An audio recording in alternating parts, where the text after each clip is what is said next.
Hello guys, it's me again, your female barista here in Saudi Riyadh, J-Babes the Original. And for today's video, mag-unboxing po tayo ng tadan! It's Victoria's Secrets perfume po yan guys. Binili namin, nakamura na po kami kasi malapit na daw yung Saudi National dito sa Saudi Arabia, kaya binili na namin.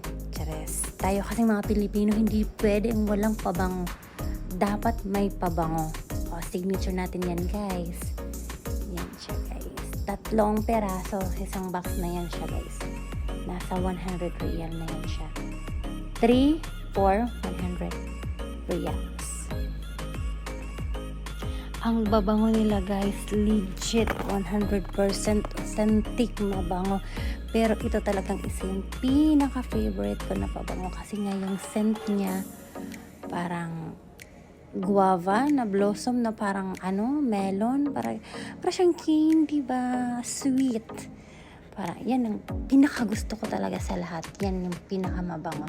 Kaya ito talaga yung sa akin. Ito talaga yung pang araw-araw kong gagamitin na pabango. Actually, mabango naman sila lahat. Pero yung pinaka na type ko na na bango kasi hindi siya masyadong maano sa ilong yung isa. At ito namang isa, yung scent niya parang parang passion fruit na ganyan. O diba? Hindi lang pala sa mojito yung may passion fruit na pwedeng i-mix. Pwede pa pala sa pabango. Nice. Ang ganda pala ng ganun, diba? O diba? Iba talaga pag pag barista. Tapos yung mga perfume, pwede palang may mga ganyang mga mixing. Baka siguro may strawberry. Pwede kayang ganun. Strawberry, peach, blueberry. Baka inshallah, yung dyan, yung Victoria's Secret baka merong ganyang scent na pabango. Bili tayo for the next video. Joke lang guys, baka magalit yung company ng Victoria's Secret. Peace yung ito namang isang guys, yung mga dati kong biniling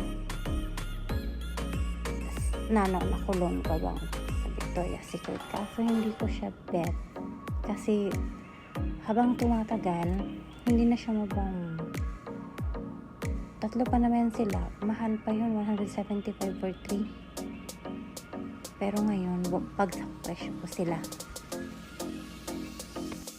Ito talaga guys, na perfume talaga. Sa France daw. France. Perfume talaga siya guys. Oil base sa perfume. Nasa 295 yung before price niya. And after, nakuha na lang namin ng 2 for 175 something. Nakalimutan ko na. Actually, may price yun sa box.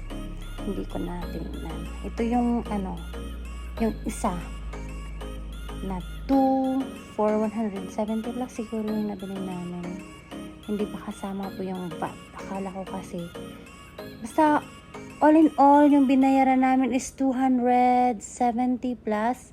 Tas nanghingi pa sila ng VAT. Iwan ko na mga nasa 300 na siguro. Pero mura na siya guys. And that's all for today's video. Bye!